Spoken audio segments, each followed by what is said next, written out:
Welcome to the RUE Papers. Hello again, future researcher.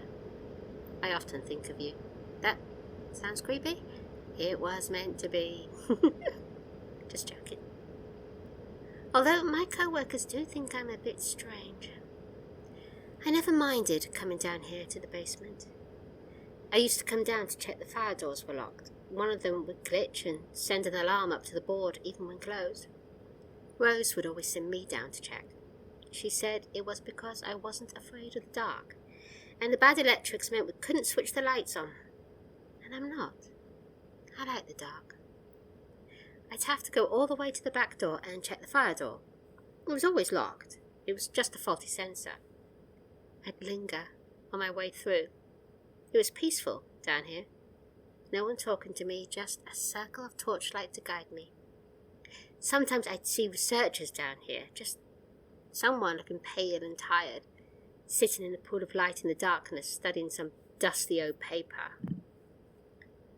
I was always a bit worried about them. They seemed so alone, and I didn't want them to be shut in when the library closed. I never talked to them, though. I didn't want to disturb them.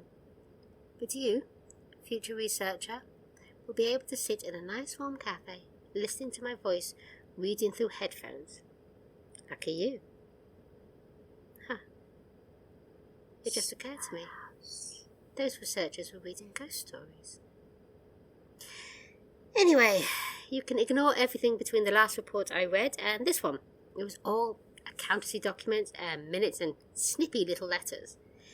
Apparently most of the RUE researchers were bored young men, just looking for something to do, rich and rude and restless, and you and I would probably have hated their guts. But it seemed after the war, the First World War, those were all dead. So they started to hire other people, like women, and people whose daddy didn't own half of Essex. A few proper, actual scientists. They even paid them. Then the Second World War killed them all too, and RUE itself collapsed in 1950. There. A quick little précis of a massive amount of documents for you. There are mentions of another society. Just a hint, here and there, reading between the lines. I'm not sure. They're never referred to by name, but they are rivals? Oh boy, drama in the ghost hunting world. All meant in good spirit, I'm sure. Yes, that pun was deliberate. All right. Here is what we are here for. This is the report into a case in a park in Wigan in December of 1883. Location left unmarked. Those investigating included Danvers and Acharya. The lead researcher on this case is Frederick Cheveley.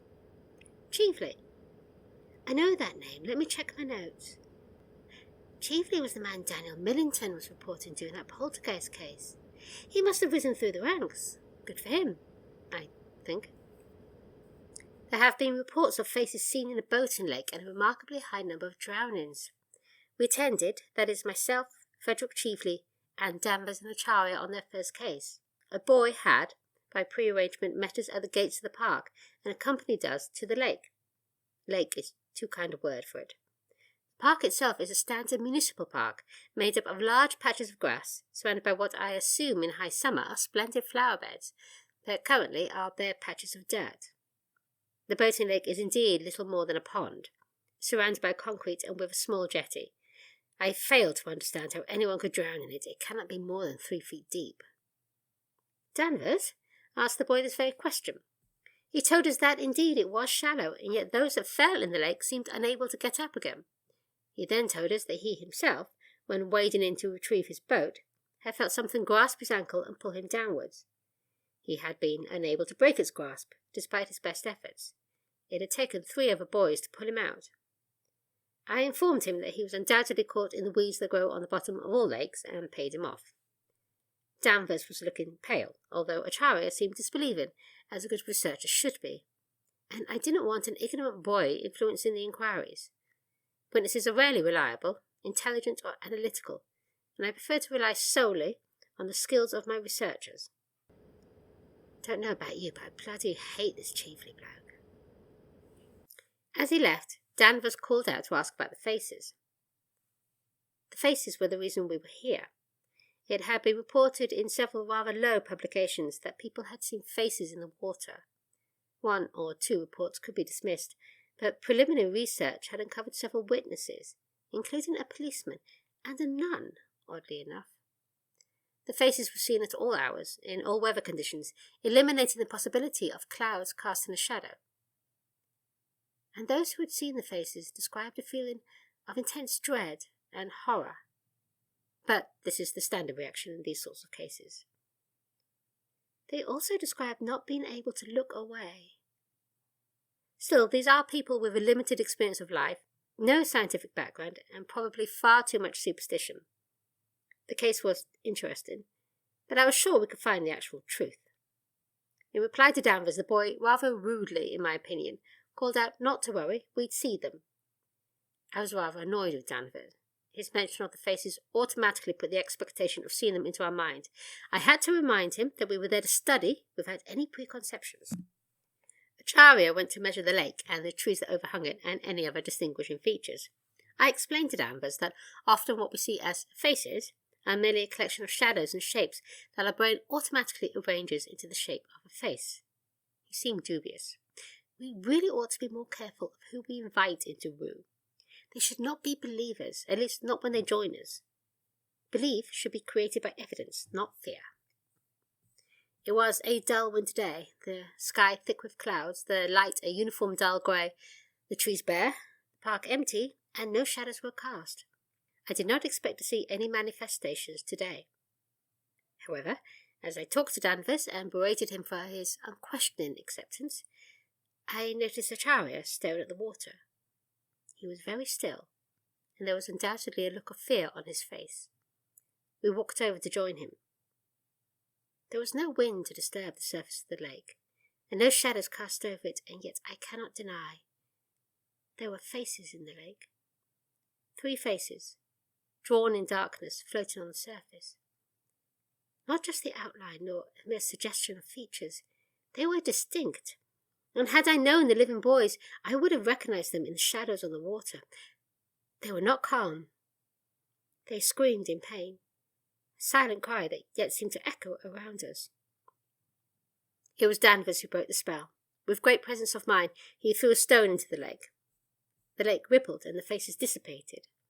Their spell was broken and we were able to look away. We were all left shaken as we compared notes and realized we had all seen the same things. I did attempt to explain the faces as a mass hallucination, but Acharya remarked sharply and accurately that as we had not shared what we were seeing at the moment, there was no reason we would have seen the same thing. We agreed to return the next day with a camera. I think perhaps we were all eager to escape the park. We found a local pub and spent the afternoon discussing racing, with no hint of the supernatural. Nevertheless, the fear lingered, thick in our throats. I had sent a telegraph requesting a camera, and it had been sent by courier and arrived the same evening. I slept badly that night, but then I often do. The next day we arrived early and found a frost had fallen overnight. The ground had frozen hard, and when we went to the lake we found ice had formed on the surface, thick enough to walk on. The faces were in the ice.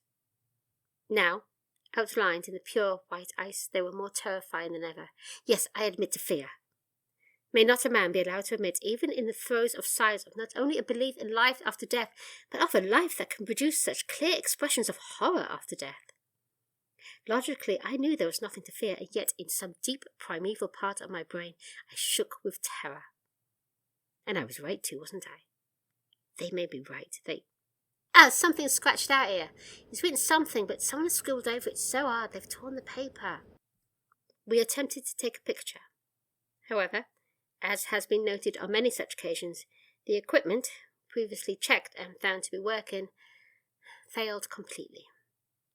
It was Danvers that suggested our next course.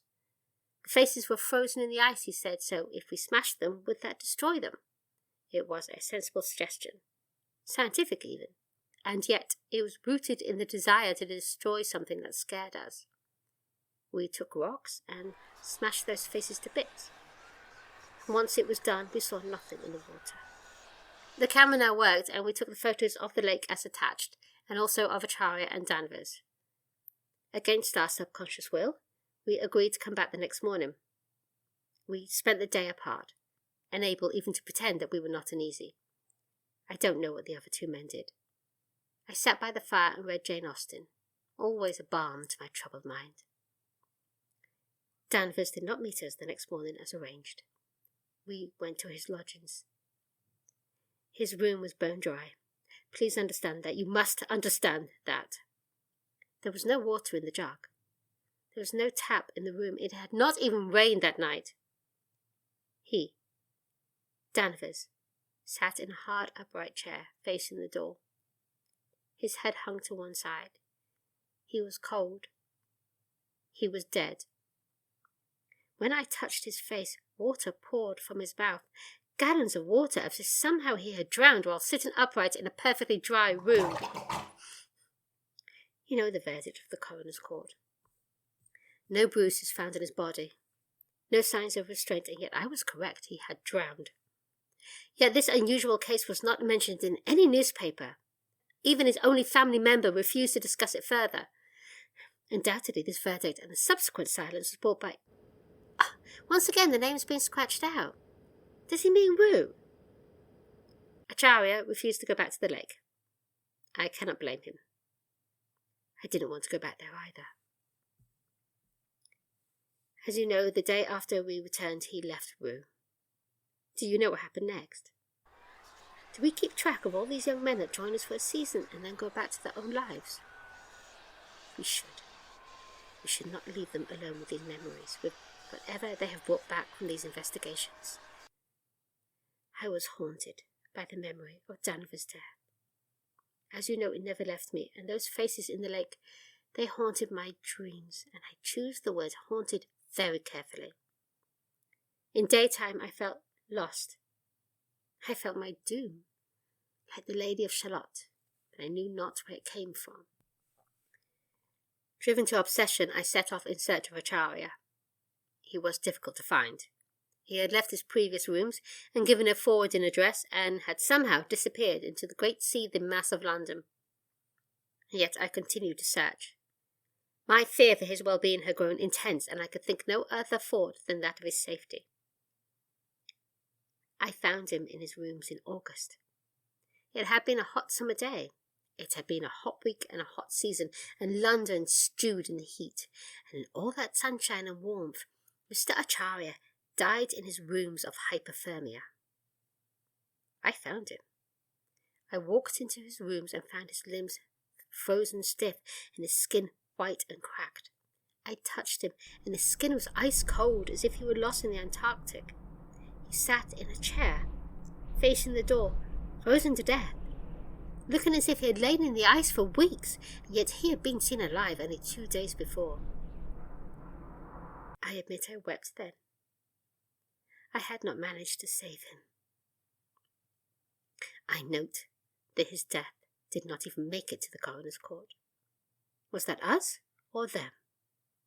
Because I saw the notes that I left behind but were not recorded anywhere, the notes by their cold, dead bodies, frozen, drowned, as if caught in that damned lake. I remember the notes exactly the same, word for word. It's inside me, whatever it is inside me. It takes my breath and it takes my life, and it wants to live, but I won't let it. Even if it dies again and takes my God, what have we done? We opened the gate, the gate is open. I went to the lake. I could not stay away. And if this third visit leads to my death, so be it. I deserve it for failing my assistance. I stood there a whole day waiting, standing beside this little pond, staring into the shallow water, waiting. And I got my answer. As dusk fell, the faces appeared. Not the boys I had seen before. Danvers and Acharya, looking up at me, staring at me, watching me, waiting for me to join them. I had the urge to step into the water and lay down and wait for my face to be added beside them. Yet I resisted. My urge to live must be abnormally strong. I watched them until darkness fell and I could see no more. Then I walked away and left them alone. The doom I had felt was not for me. I suspect it never will be now. I am chosen to live. I am not sure whether this is a blessing or a curse. My final suggestion, my firm suggestion, is that the Wigan Lake be drained and filled in with concrete. Both men, my assistants, my responsibility, died with a look of fear on their faces. Others have died there, and I know why now. They are cold. Somehow this common little municipal pond has become some sort of... I don't know. But if it's not safe, I cannot allow other innocent people to be taken.